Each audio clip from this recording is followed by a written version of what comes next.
American in lifestyle, global in spirit, Indian at heart. You're listening to Desi Tea Talks.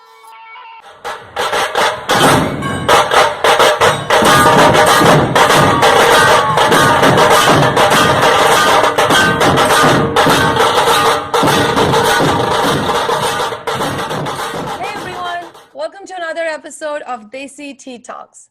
Festival season's around the corner. It's not Christmas, it's not Diwali, but it is one of our favorite festivals that we grew up with. It's the Ganesha festival. In the Hindu religion, Lord Ganesha is called as the Lord of New Beginnings. And what a great topic for one of our new beginnings, like podcast is our new beginning, right, girls? Yeah. All right, we have been enjoying Ganesh Festival ever since we were kids. And over the years, this festival has evolved and it has become one of the biggest celebrations all over India. All right, guys, grab your teas. We got ours. And we're going to hear Manasi, our Mumbaikar host, giving us some background about this festival. Ganpati or Ganeshji is known as the remover of obstacles. He's worshipped. He's known for pursuing arts and science. He's known as the god of wisdom. And he's a very celebrated god. He's one of the most celebrated gods, I would say, at least in Maharashtra, which is a state that I am from, and Parija is as well.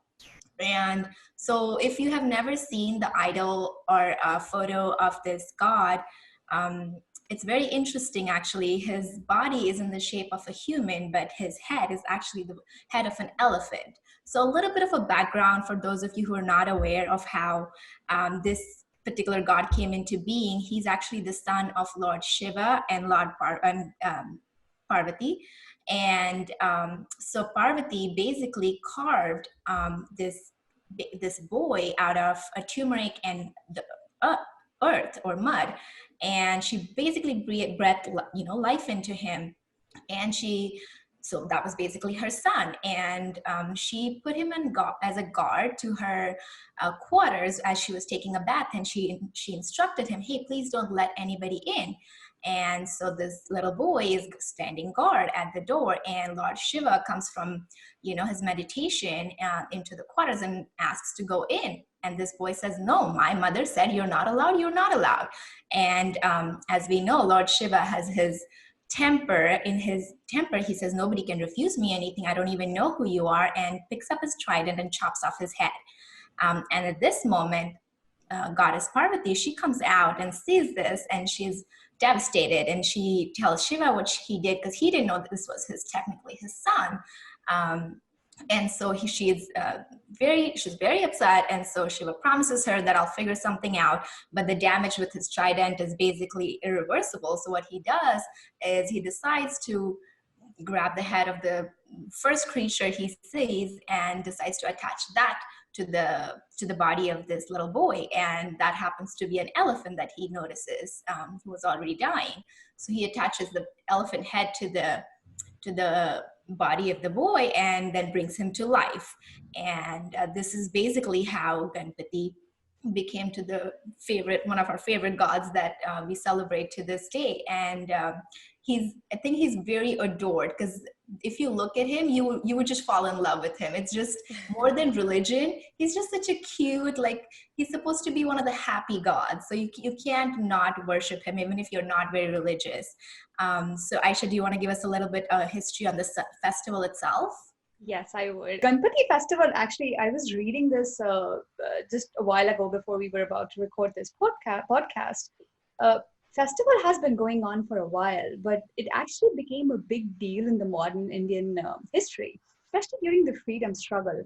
Bal Gangadhar Tilak, who was one of our freedom fighters, he actually started the tradition of doing a community festival. So Ganpati festival, the Ganesh festival, is not exactly a religious thing which is specific to a caste or a community. It's a very regional thing. And the practice was everybody will come together from the community and celebrate for those 10 days. And I think that tradition continued. It is just the spirit of this festival that brings entire Mumbai, and I think it's now celebrated across India, if I want to say. My mom is from Mumbai, so I definitely get to enjoy the bits and pieces of this festival. But yes, it's a very regional thing. It's something people come together and celebrate, and it's larger than life, what I want to call it. As I mentioned, I'm from Bombay, and I grew up just celebrating this festival to its fullest. It started off, like Aishwarya mentioned, small, and it was restricted to that region of Maharashtra, but now it's celebrated all over the country. And my, I think, earliest memory of it is just like the social aspect of it more than anything else. Is like everybody gets together every day. This festival can last up to, I want to say, 21 days. Everybody decides, and you basically bring this idol home, and you're never supposed to leave this idol in a room with nobody in it. Somebody has to always be there. Either you sleep in that room, like hardcore people who are hardcore worshippers will sleep in the same room. There's always somebody there at all times. And so there's we call it Aarti, which is basically just a serenade to the god, which we do every morning and every evening, each day that you have it in the house. And so it was very social, like everybody from, you lived in like apartment complexes, everybody would come to the house, no matter whether you knew that person, you didn't know that person, you're friends with them. There was you never closed your doors. Anybody was welcome to come. It was, everybody had, since multiple people in the apartment complex, brought this idol home and worshipped it, everybody had allotted times. So this person's going to do it 4 in the evening, 5 in the evening, 6 in the evening. So you kind of go door to door and just, celebrate this festival. You do a big serenade to the god, you sing to the gods, and then you get prasad, which is basically like sweets. And it's such a social, like, hangout. All our friends, we just like travel from house to house, and it was just so much fun. Right, Parisha? I'm sure you did that too growing up. Totally. Yes. I mean, every family celebrates it in a different way. Some celebrate it for like the whole 11 days. Some do it for 5 days, 3 days. I think my family did it for 5 days, but the enthusiasm of our family used to be like, oh my gosh, Ganpati is coming, and affectionately, all of us call it Ganpati Bappa, which is an affectionate word for it. So every time, like year by year, it has been a tradition in our family, and I'm sure your family too, for like 60 plus years, that the few of the family members go and bring the Ganpati Bappa, and the Ganpati Bappa comes into our family, into our home as a VIP guest. Yeah. Like totally, everybody's offering him respects. Everybody's like having a big celebration with the dhol and music and all of the things. There's so much creativity involved. Like being kids of the house, we all used to be like, oh, we want to decorate where the Ganpati would sit, and like different decorations. You're always looking up. We would have a lot of sweets, so I really feel like this whole event of Ganpati festival is more like a teamwork. I always call Ganpati Bappa as like the best teamwork coach, and the coach comes from being a tennis coach. So I always feel like it's such a feeling of connectedness, which brings families together, regardless of, whatever you have, regardless of your differences. Whether you're lazy or not, when Ganpati Bappa is here, everybody comes to it. It obviously fosters a lot of creativity, which I think is amazing. It comes from all our kids. Coordination is one thing I feel is, Ganpati Bappa brings out the best in us, like even a little thing like the Aarti time, right? Like if somebody's doing Aarti, towards the end of the Aarti, the ladies would be ready with the prasad. So it is like such a beautiful flow of coordination you see one after the other. Biggest thing I also feel is like it's so much cheer. It's a lot of contentment and cheer. There are smiles and hugs all over the community with everybody in the family. And the biggest thing of teamwork, which I feel is commitment, that Ganpati Bappa really makes us committed. Like he's like year by year, it is a thing that everybody who hosts him is committed to him. So I feel like I like to call him as my teamwork coach or my management guru. That's so cute. It's interesting you mentioned that, you bring families together. So my parents always got Ganpati each year for a few days. And so that you mentioned how you decorate the whole, that area. And it was like a competition, unknown competition. But you know who does it the best, who comes with the best idea to decorate, the stand where you would place the idol or the backdrop. Like it was a whole process. So me and my cousins used to always coordinate, like it was a whole thing. Oh, what do we get? We'll arrange for everything. So me and my sister used to always arrange for everything. And then all our cousins came over to stay over the night before. so we can decorate. So it was like I mentioned, it's a social thing. Like we just hung out all night long and stayed up and decorated the whole place. And it was just such a fun feeling to be around them. And then in the morning, we all went and, all of us together brought the Ganeshji home and worshipped it. It was just such a fun feeling. I definitely miss that. And one of the nostalgic things for me is that my parents still continue to do that. It's sort of a tradition. So you have to basically do it, until you're no more. And so my parents still do it, and neither me or my sister are back home in India anymore. So it's both of us miss that so much that our cousins will still go and help my parents out. But I definitely miss, being there for the whole 9 yards that goes into celebrating this festival. And that makes me miss home so much. Yeah, I can imagine you girls having so much fun with this. Look at Parija's drawing on the backdrop. Yeah, that's beautiful. I actually have Ganpati Bappa sitting right here. I don't know if you girls can see. Oh yeah, I do. But yeah. And Parija actually drew that. It's beautiful. Yeah. So I think I have definitely seen a lot of stuff going on Instagram with the competition, because it's just nowadays it's all, theme-based, eco-friendly, ceiling facing. I don't know. I've seen so many creative things with the Ganpati's setup. So I definitely enjoy and look at that. I have not done that personally because we never used to bring one home. But I have definitely gotten to people who have got this. But Parija, like you said, it's a festival that brings everybody together. It's for all age groups, kids, adults, old people, they all just come together and celebrate, and there is like no denying to it. So you cannot just be with your phone and in your own little room. You all have to be there. He's the VIP guest. I think in one of these stories that I was reading long back, Ganpati is regarded as one of the most auspicious and one of the best guests one can have, because he comes, he enjoys, and then he goes, and then he gives you the cheers where he's going. This is our personal homes, right? But think about the society we live in. Like, I remember that, like the society, each person from each family in the colony or society you call would get together a few days before the festival. They will, like, it brings a whole new dimension to it. Like, they'll go to each house, contribute some money. And we as kids, we used to make sure that everybody donates some money. Then they go bring a big idol and a big truck with like a DJ and all kinds of stuff.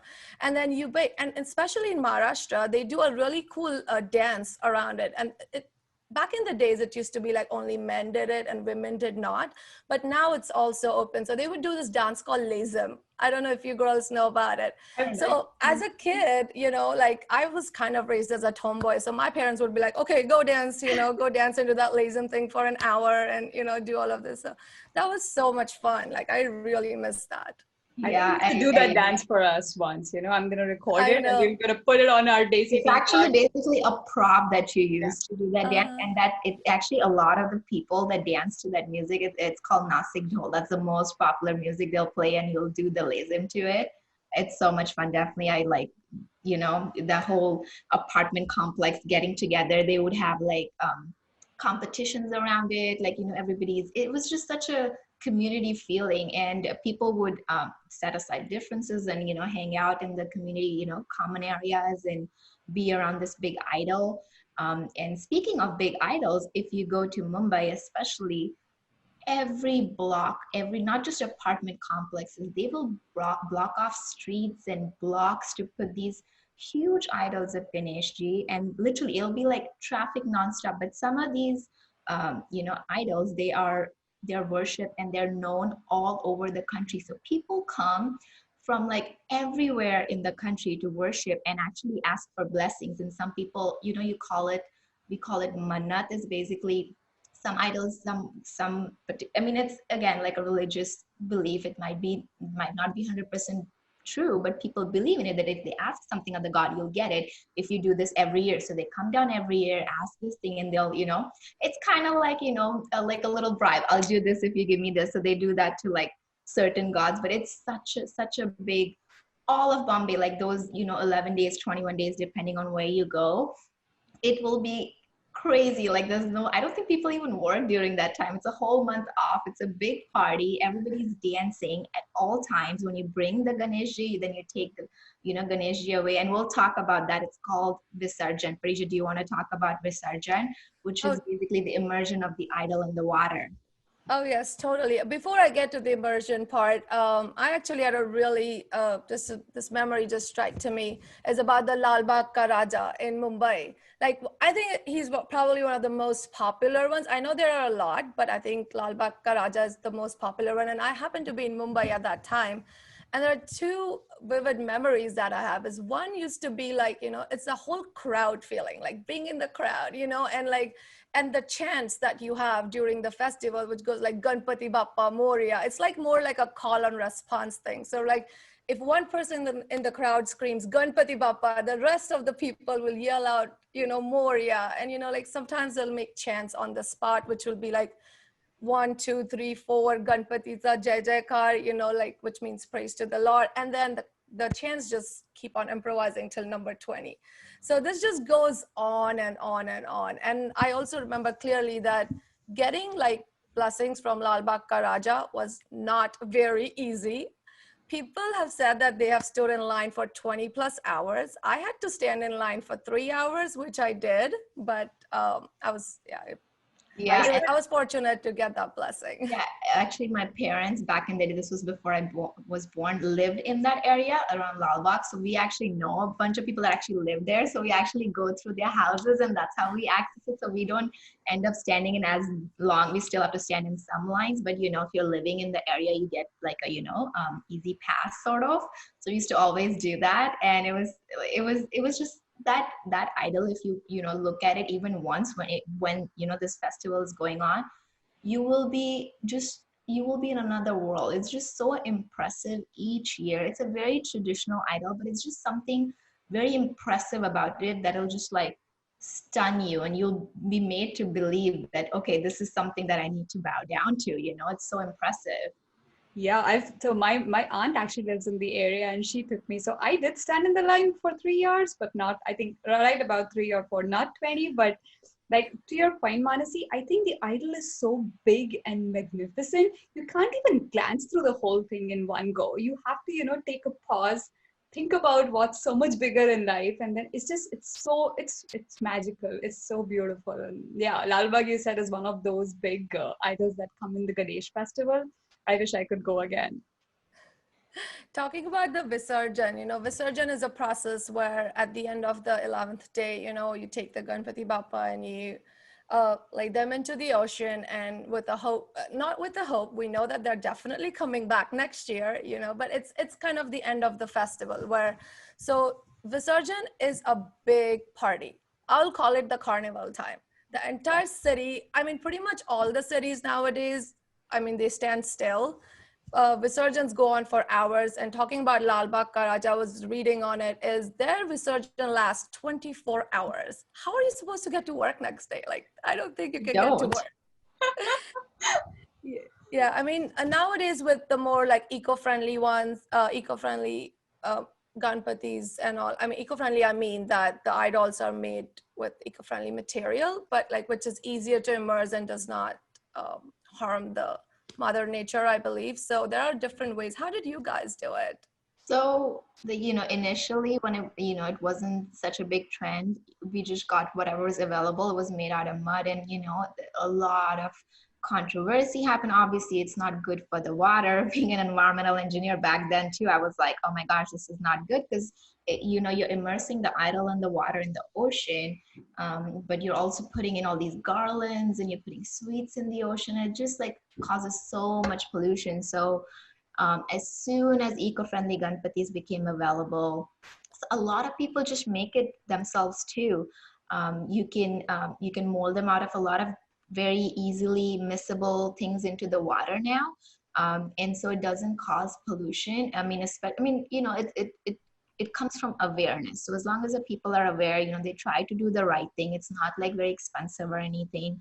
But my parents, ever since that they've been getting it, as long as I remember, we've been getting some sort of eco-friendly Ganpati. And there's very, very many different materials that you can get this idol from. It's always during rainy season, Ganesh Chaturthi, like the whole festival falls around rainy season.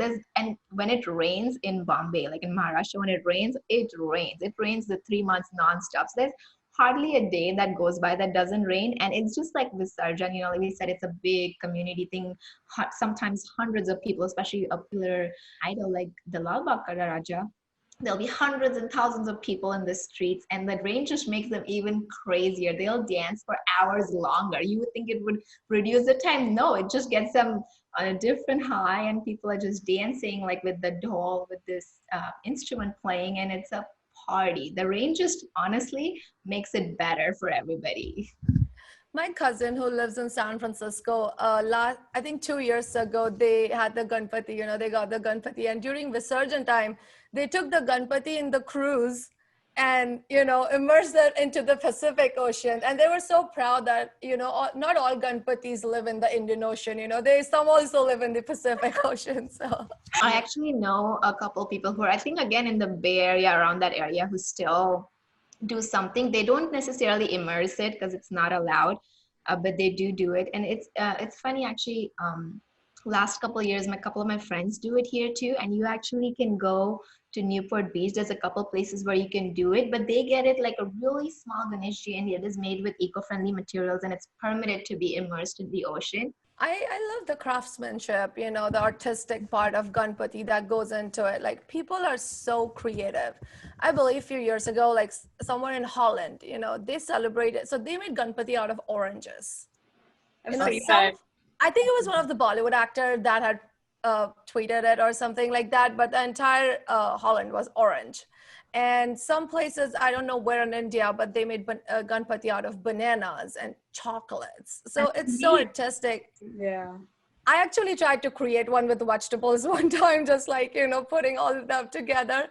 Not successful yet, but I'm going to give it a try again this year. We should, when we get together next time, we should definitely give it a try. Yeah, especially with all the COVID going on, we need more quarantine projects, right? But speaking of Ganpati in Europe, I'll talk about my story. Back in Germany, Indian community, Indian students always have a little thing going on, a little group, especially during festivals. We miss home, and I've celebrated Ganesh festival, even if not at the scale in Mumbai, but in general, it was a big thing at my household.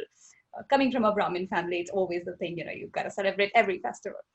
So my senior, one of my college seniors, she was from Mumbai, and she used to be like, oh, I'm going to miss Ganpati so much, this and that. So that she started the tradition that we'll celebrate Ganpati here. So we actually made Ganpati out of the clay. We found this eco-friendly clay. She helped us make it. Like, I was really not that big of a help. I did all the other chores, but she was so good at it. She molded it so well. We brought Ganpati home with all the little bandwagon that we had, all students, and then everybody had a potluck lunch because that's what's feasible around that time. Yeah, I made rajma rice for that potluck lunch. That's what I knew. So I made rajma rice, and we all just ate together. And I think she did it for a day and a half. There's a 1.5 day thing too, right? And the second day, the night we did the aarti, as students, you can always stay night. We stayed the night. It was just, another night out. Studied, and just next day we actually took permission from the authorities, and we went and did the immersion in the nearest lake that we had. So that was a very, very special festival that I had throughout. That is so cool. That is actually very cool. Yeah, she started the trend, and people still do it, like in the dorm. That's very cool. Yeah, so there are like a lot of students in the same dorm who continue the tradition. Again, the invites go on Facebook because that's how we did it. Facebook invitation, and now just it's a little bit bigger and better, but more coordinated. But we started that off. Yeah, that's amazing. And speaking of another nostalgic thing that goes around it, who remembers modak?